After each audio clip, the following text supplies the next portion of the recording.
Gising! Naririnig mo yun? Ano na naman bang sinisigaw mo, Jenny? Wala pa ngang 8:00. Si Dina at si Robert nag-aaway na naman, no? Ang lakas-lakas pa. Biglang tumayo si Divina mula sa pagkakahiga at ni hindi man lang nagsuklay ng buhok. Agad siyang sumilip sa bintana at sinundan ng anak na si Jenny na bitbit pa ang cellphone na gagamitin pang record. Sa tapat lang ng bahay nila, naririnig nila ang malakas na sigawan. Si Dina na galit habang nakaturo sa asawa niyang si Robert na nakahubad ng pang-itaas at halatang bagong gising. Hindi mo na naman ako binigyan ng pera kahapon. Anong akala mo? May stock ng bigas dito sa bahay? Ano gusto mo? Kabibigay ko lang ng 1 linggo ah. Ikaw nga itong hindi marunong mag-budget. Nagkatinginan sina Divina at Jenny. Parehong may ngiti sa labi nila. Talagang gusto nila ang mga ganitong klase ng eksena. Ayan na anak, part 2 ng teleserye. Ang kuripot at ang reklamadora. Ma, tara labas tayo. Sayang tong eksena. Baka may suntukan mamaya. Oo nga, kunwari nagwawalis ka. Ako naman nagtatapon ng basura. Nagkibit-balikat sila at sabay lumabas ng bahay na parang walang balak manood. Ngunit halatang gustong makialam.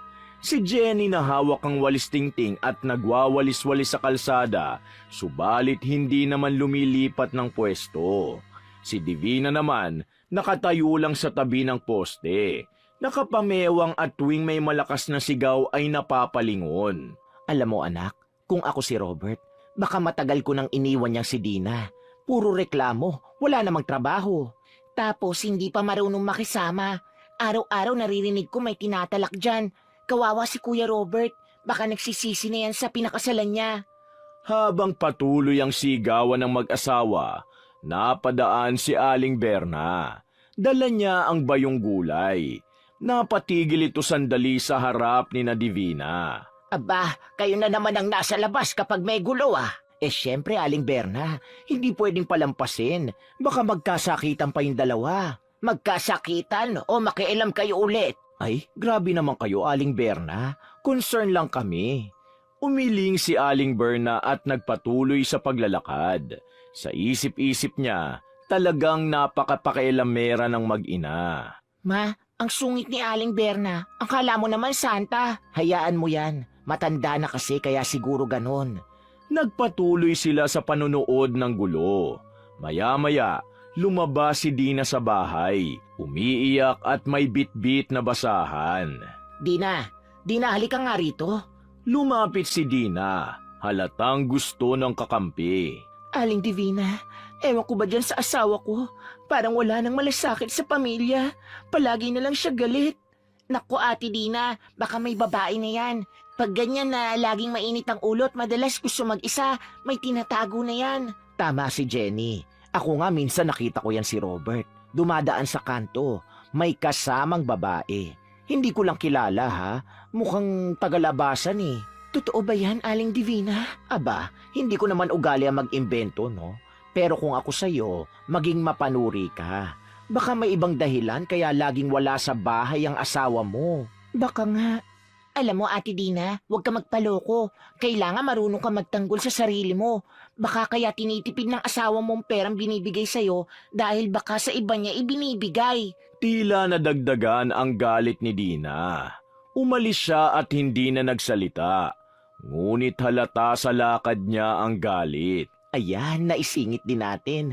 Malay natin, bukas may bagong eksena na naman. Magandang content yun, Ma. Yung asawa ni Dina baka magwala ulit. Mapapanood natin ang live. Tawa sila ng tawa. Sa kanila, laro lang ang lahat. Ang hindi nila alam, nagsimula na namang lumala ang gulo sa bahay ng mag-asawa. Kinabukasan, habang naglalabas si Jenny sa harap ng bahay, dumaan si Dina. Maputla ito at parang walang tulog. Ate Dina, okay ka lang ba? Yung eyebags mo, grabe. Si Kuya Robert ba ang dahilan? Nag-away na naman kayo? Ay naku, oo. Hindi ko na alam ang gagawin ko. Parang sinasadya niya lang akong galitin palagi. Maya-maya lang, bigla namang lumabas si Divina at nakisali sa usapan ng anak at ni Dina. Alam mo, Dina, minsan pag ang lalaki tahimik, May tinatago yan. Baka nga talagang may kabit yan. Dapat suriin mo. Baka nga yung nakita nating babae, ma. Yung naka-pink na blouse na kasabay niya sa tricycle. Pink? Kailan yon? Mga 1 linggo na siguro. Akala ko nga pinsan niya eh. Pero hindi ko naman kilala sa mukha. Sa malapit lang siguro dito nakatira. Ay, hindi ko alam kung maniniwala ako dyan. Eh, hindi mo naman kailangan maniwala agad. Pero kung ako sa'yo, bantayan mo. Baka mamaya ikaw na lang ang hindi nakakaalam. Sige, salamat ha. Kahit papano may nagsasabi sa akin. Wala yun, Dina. Nandito lang kami. Alam mo naman, kapitbahay ka namin. Gusto lang naming makatulong. Umiti si Dina at nagpaalam. Nang makalayo ito ay napangisi ulit si Jenny. Ma, tingin mo maniniwala siya? Eh, syempre, wala nang mas sweet sa mga taong gusto ng kakampi. Tingnan mo, mamayang gabi baka mag-away na naman yan. Ang saya!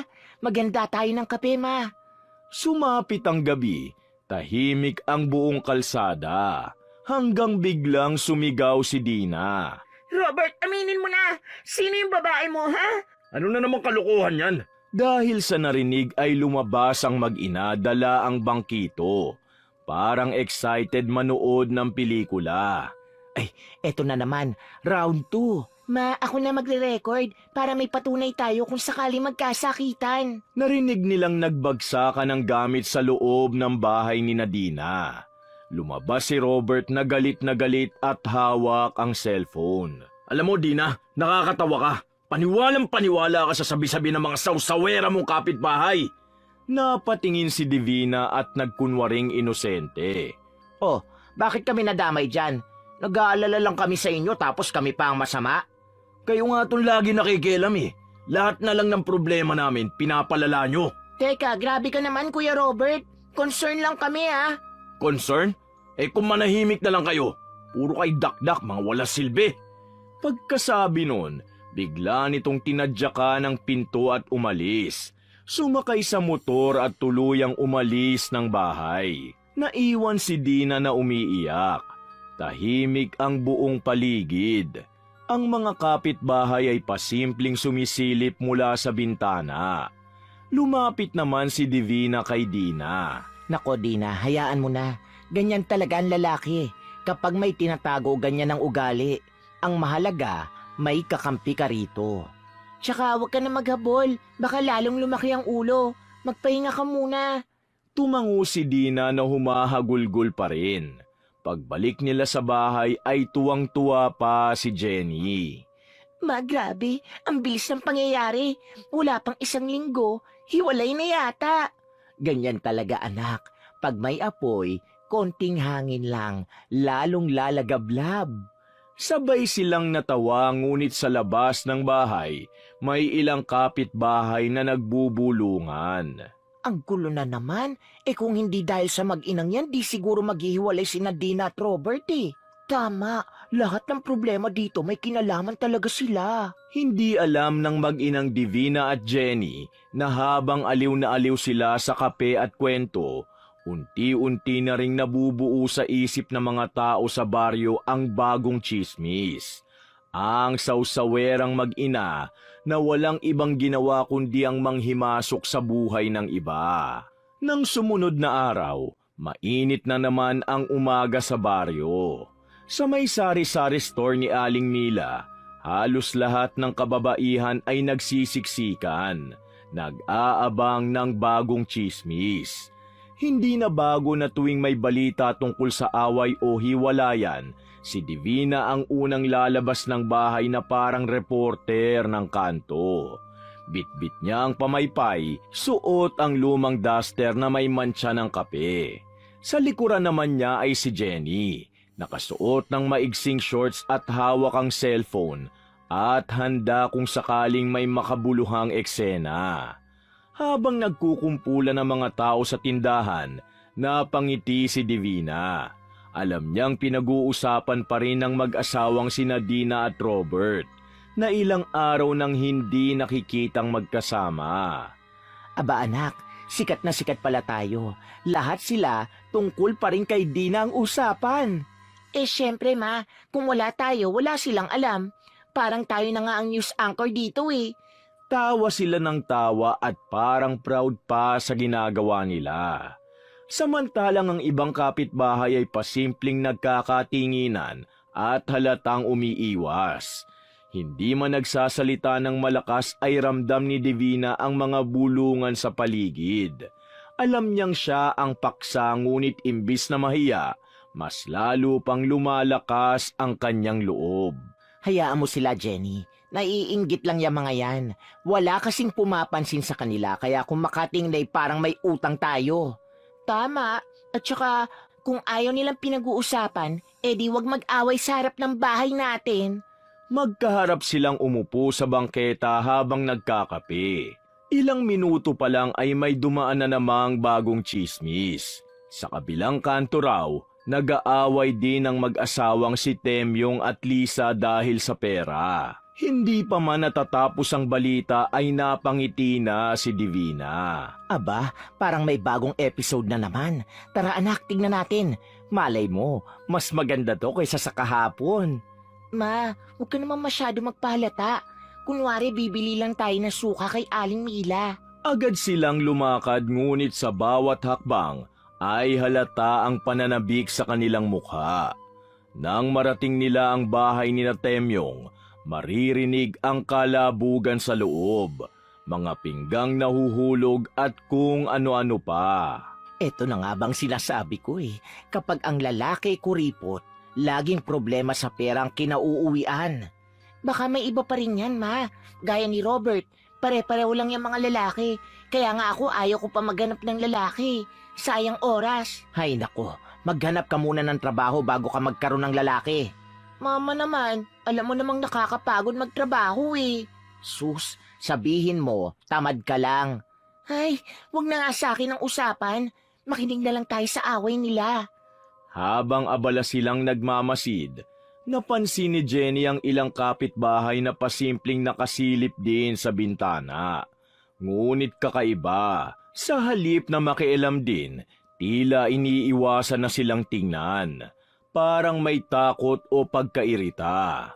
Pagbalik nila sa tindahan, sinimulan na ni Jenny ang pagkukwento. Hindi pa man natatapos ay pinalobo na ni Divina ang mga detalye. Naku anak, sabihin mo, nakita mo mismo. Si Lisa umiiyak, si Temyo galit na galit. Baka nga may kabit din yan eh. Ganyan na ganyan si Robert noon. Sigurado yan, parang may pattern Puro lalaki ang may kasalanan. Kinagabihan, habang nagluluto si Divina ay napansin niya na may mga batang naglalaro sa labas na pabulong na tinuturo ang bahay nila. Hindi niya yun pinansin. Ngunit pagkalipas ng ilang araw, dumating si Liza na galit na galit. Hindi ito kinausap ni Divina ng diretsyo. Inilihis niya ang usapan. Subalit alam na ng lahat kung saan nagsimula ang tsismis at sa unang pagkakataon, si Divina ay tinabla ng hiya. Hindi nga lang halata. Anak, yung Lisa na yun parang gusto ko sigawan kanina. Kung makatingin, akala mo sinaktan ko siya. Totoo naman yung sinabi mo, ma. Pero anak, minsan gusto kong sabunutan yung mga yan. Akala mo kung sino? Kung hindi dahil sa atin, hindi nila malalaman ang totoo. Mula sa tapat ng bahay nila, napadaan si Aling Berna. Dala ang basket ng gulay at isang supot ng asin. Tahimik lang ang matanda ngunit seryosong nakatingin sa mag-ina. Oh, ayun na naman si Aling Berna. Para bang laging naninita pag dumadaan. Ewan ko ba, ma? Akala mo kung sino malinis? Yung mga damit nga niya laging amoy insenso. Nang lumapit si Aling Berna, saglit siyang ngumiti ngunit malamig. Divina, minsan ang tahimik ay mas ligtas. Hindi lahat ng naririnig ay kailangang ikwento. Bakit naman ho? Nagpapakatotoo lang kami. Hindi naman kasalanan na magsabi ng totoo, di ba? Ang totoo kung minsan nakakasugat din. Tinitigan ni Jenny si Aling Berna mula ulo hanggang paa. Halatang hindi niya gusto ang tono ng matanda. Eh kung ayaw niyo ng ingay, huwag kayong lumapit sa amin. Hindi naman po kayo kasama sa usapan eh. Umiling si Aling Berna at nagpatuloy sa paglalakad. Subalit bago tuluyang makaalis, nagsalita pa ito ng malamig ang boses. Balang araw, makikita ninyo kung saan kayo dadalhin ng mga dila ninyo. Pag-alis ng matanda, nagtawanan pa ang mag-ina. Naku ma, akala mo kung sino, parang mangkukulam kung magsalita. Oo nga, kung makatingin parang may binubulong na sumpa eh. Baka nga pinaglalaruan na ng hangin ang utak niyan. Kinagabihan, habang naglalaba si Jenny ay naisipan niyang i-post sa social media ang kuha niyang video ng matandang si Aling Berna. Yung eksenang parang naninita ito sa kanila. Nilagyan pa niya ng caption na, "Pag dumaan si Aling Kulam sa tapat mo, tumahimik ka na lang at baka isumpa ka." Sa mga sumunod na araw, naging usap-usapan sa buong barangay ang post na yon. May mga tumatawa, ngunit mas marami ang nagtaas ng kilay. May ilan pa ngang lumapit kay Aling Berna para humingi ng tawad sa ngalan ng mag-ina. Nang marinig yun ni Divina ay lalo siyang nainis. Tingnan mo yung mga taong yan. Wala naman tayong ginagawang masama. Tayo pang naging masama ngayon. Eh kasi ma, walang sense of humor. Tsaka totoo naman, parang mangkukulam talaga yung itsura ni Aling Berna. Susaya mo na. Ganyan talaga. Kapag sikat ka, maraming naiinggit.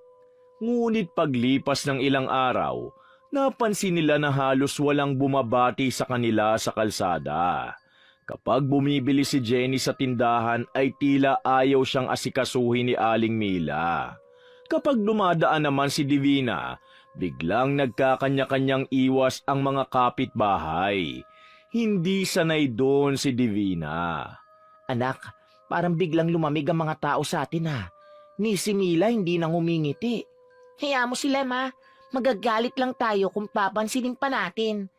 Ngunit nang sumapit ang gabi, habang nag-uusap silang mag-ina sa labas ng bahay, biglang dumaan si Aling Berna. Bit-bit ang maliit na bayong at dumiretso sa dulo ng kalsada. Tahimik ngunit nang mapadaan sa tapat ng bahay nila, napahinto ito sandali. Hindi nagsalita ang matanda. Tinitigan lang sila ng ilang segundo bago muling naglakad.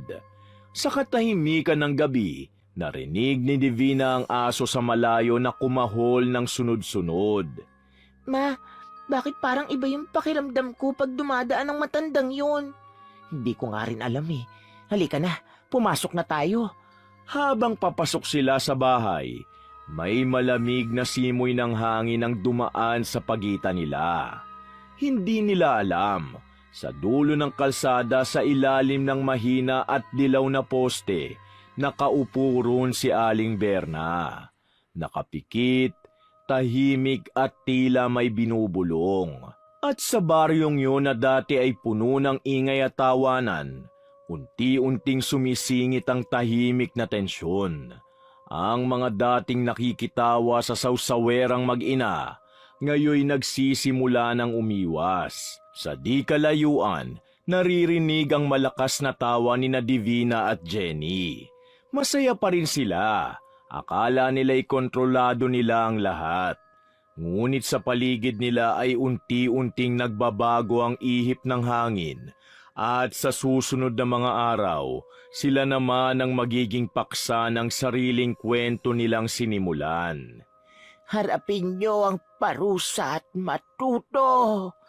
Kinabukasan, tahimik sa labas. Subalit sa loob ng bahay ni Divina, maingay ang electric fan na umaandar buong gabi.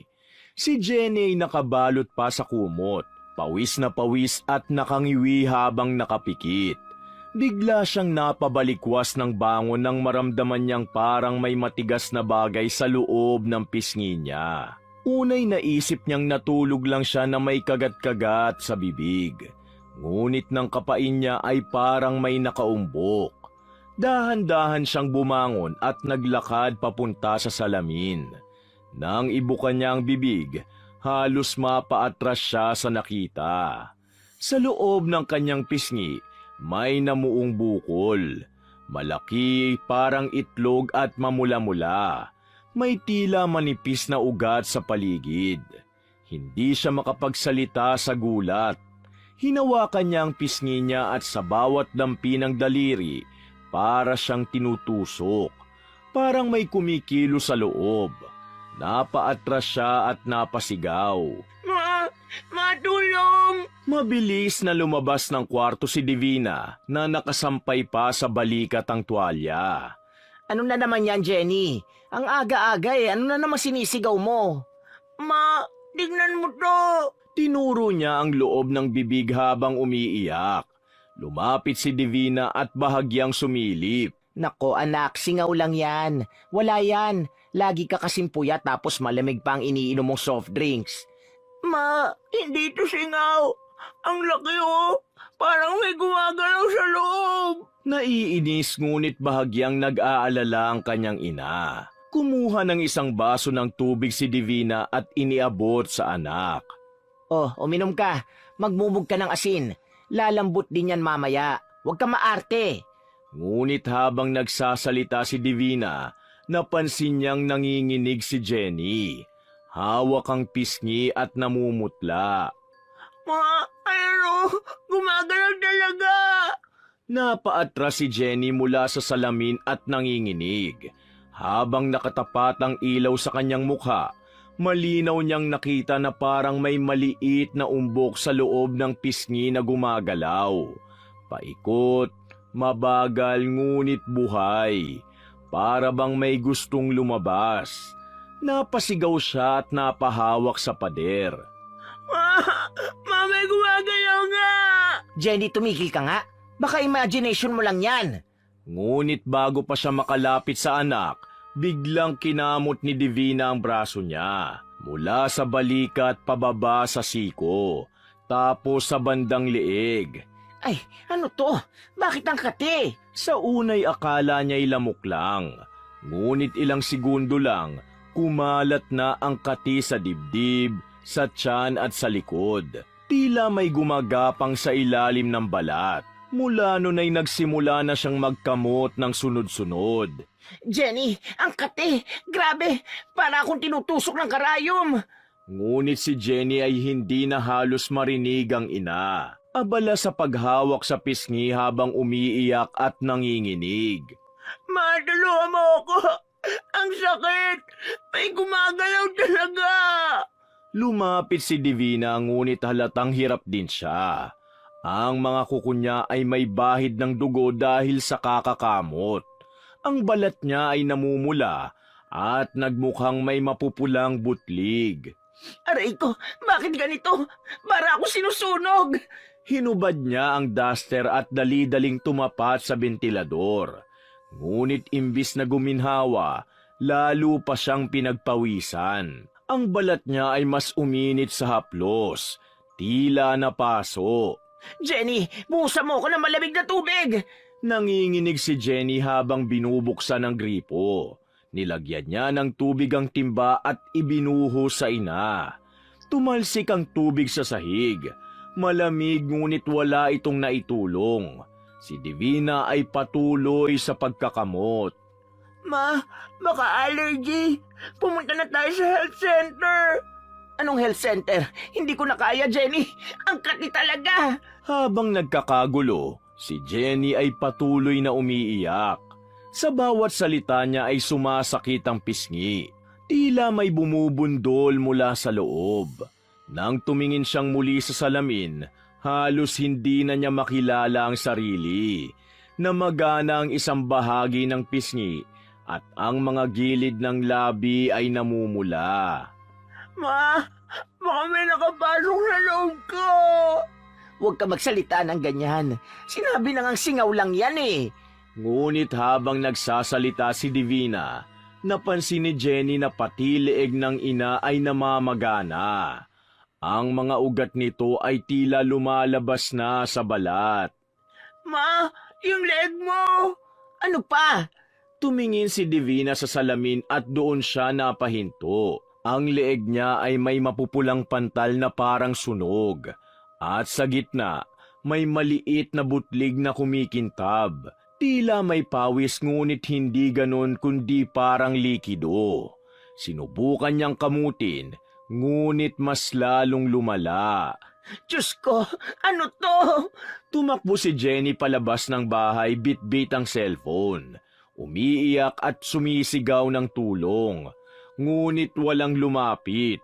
Ang mga kapitbahay ay tila nag-aalangan. May ilan pang sumilip sa bintana, subalit agad ding nagkubli. Naiwan si Divina sa loob. Hinihingal, pawis na pawis at pilit nilalabanan ng kati. Ang sahig ay basa sa tubig. Mula sa labas ay naririnig ang iyak ni Jenny, ngunit hindi niya na kayang sumigaw pabalik. Ang dibdib niya ay parang nasusunog na, at sa bawat hininga, may kirot siyang nararamdaman. Pagbalik ni Jenny, hawak niya ang tuwalya. Nilapitan niya ang ina na ngayon ay nakaupo na sa sahig. Ma, pumunta na tayo sa doktor. Sige na. Hindi ako makalakad. Sobrang kati talaga ng buong katawan ko, anak. Lumapit si Jenny upang tulungan siya. Ngunit napasigaw din siya sa hapdi. Nang mahawakan niya ang braso ng ina ay parang mainit. Tila humahaplos siya sa kumukulong tubig. Ma, ang init mo. Hindi ko alam, parang niluluto ako. Ang hangin sa bahay ay mabaho. Tila amoy pawis na luma at tubig na may kalawang. Sa paligid ay tahimik ang mga kapitbahay at walang gustong lumapit. Lumipas ang ilang minuto, parehong hingalang mag-ina. Si Jenny ay nakaupo sa gilid, hawak pa rin ang pisngi na namamagana. Si Divina naman ay nakasandal sa pader, patuloy sa pagkakamot, hanggang sa halos wala nang matirang makinis na balat sa braso. Jenny, baka naman may nakain tayong bawal. Mawala. Wala tayong kinain kundi kanin lang at sardinas. O di kaya, baka yung post mo kay Aling Berna. Baka. Hindi natuloy ni Divina ang sasabihin. Napatingin siya sa labas mula sa maliit na bintanang nakabukas. Napansin niya na may dumaan sa labas na anino ng babae. Ngunit hindi niya nakita ng malinaw. Tumigil lang siya sa pagkamot at napakapit sa dibdib. Ma, anong tinitignan mo? Wala. Parang may dumaan lang. Nagkatinginan silang mag-ina. Walang imikan at parehong pawisan.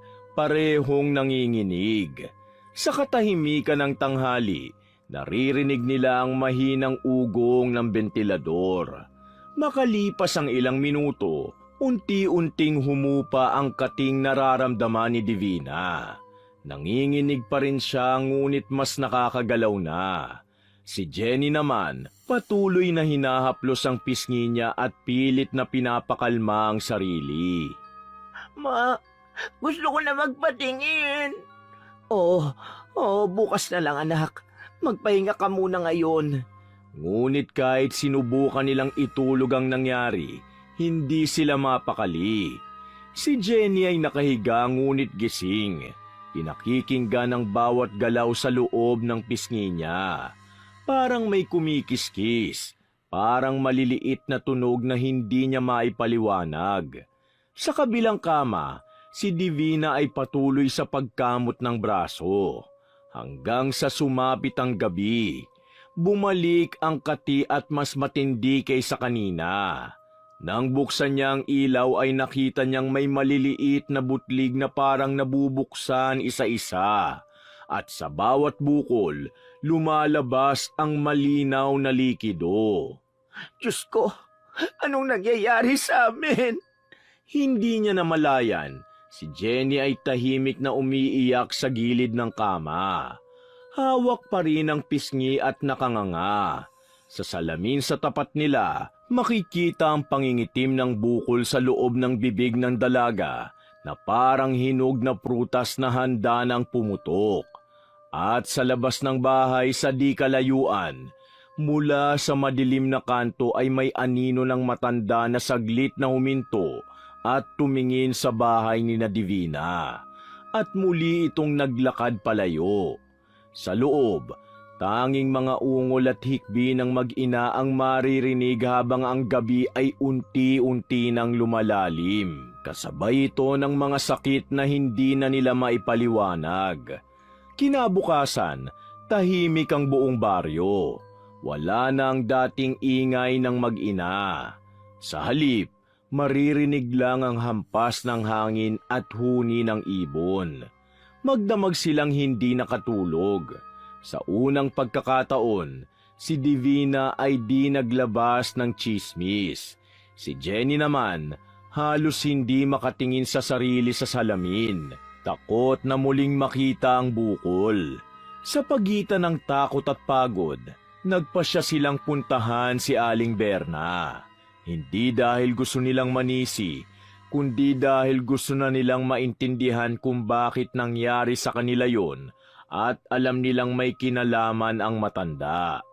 Sa paglalakad nila sa kalsadang dati puno ng tsismisan, ramdam nila ang mga matang nakatingin. Ngunit ngayon ay walang halong takot, kundi puro awa at pag-iintindi. At sa dulo ng kalsada, sa ilalim ng puno ng mangga, naroon si Aling Berna, nakaupo at parang naghihintay. Aling Berna, pwede ka ba naming makausap? Halina kayo. Alam kong darating din ang araw na ito. Aling Berna, baka may alam kayo sa nangyayari sa amin. Patawarin niyo na po kami. Pasensya na po kung naging masama kami sa inyo. Hindi po namin alam na nakakasakit na kami sa kapwa. Hindi lahat ng nangyayari ay para parusahan ng tao. Minsan, pinapaalala lang ng tadhana kung gaano kabigat ang mga salitang binibitiwan natin. Totoo po pala, Aling Berna. Baka nga po may kasalanan kami. Simula na makialam kami sa buhay ng may buhay, hindi na kami tinigilan ng takot. Ang salita ay parang apoy, Divina.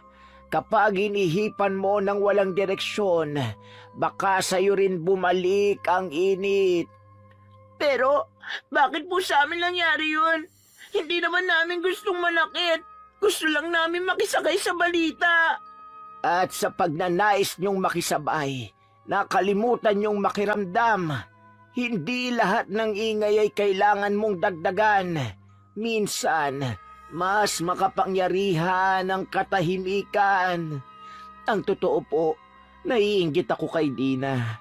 Maganda ang buhay at may trabaho ang asawa niya.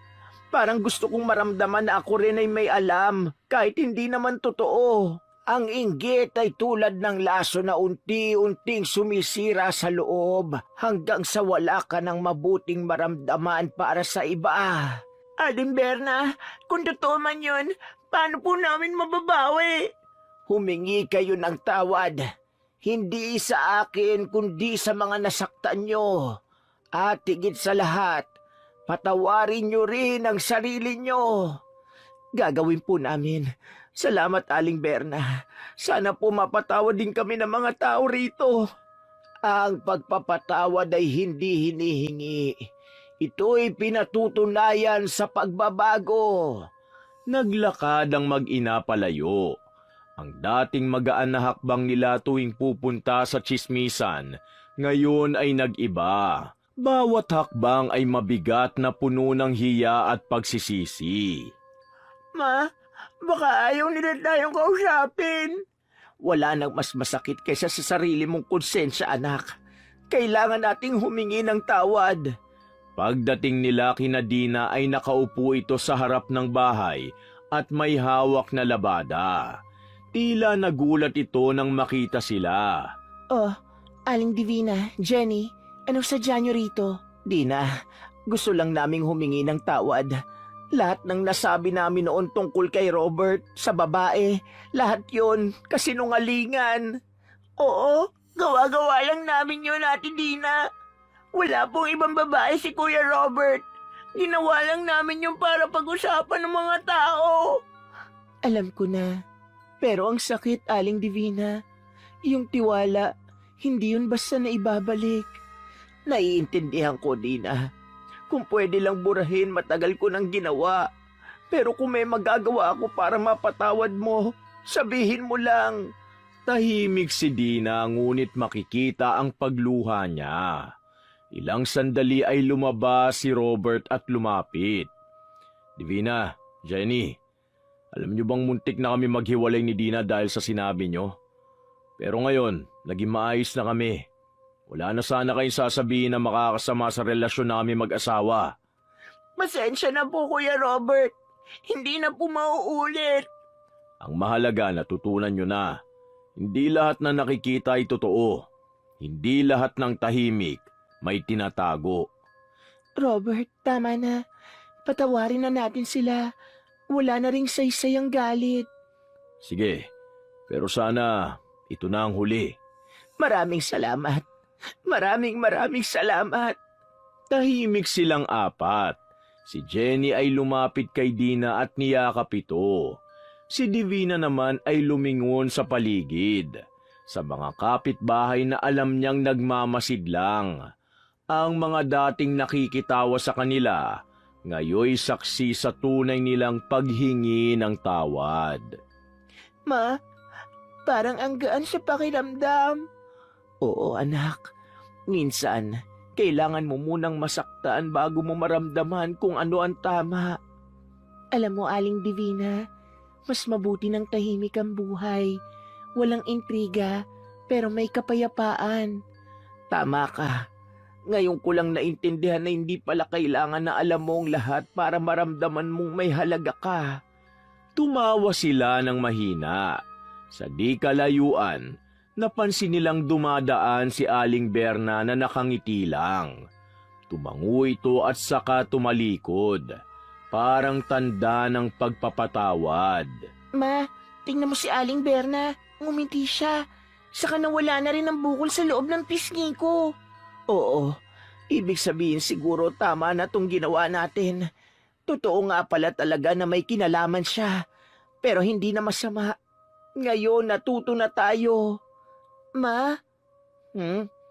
Simula ngayon, promise, hindi na ako makikialam sa buhay ng may buhay. Mabuti, kasi sa huli anak, walang masamang balita kung walang magpapakalat. Ang salita ay may bigat na maaaring makasira, ngunit maaari ring magturo.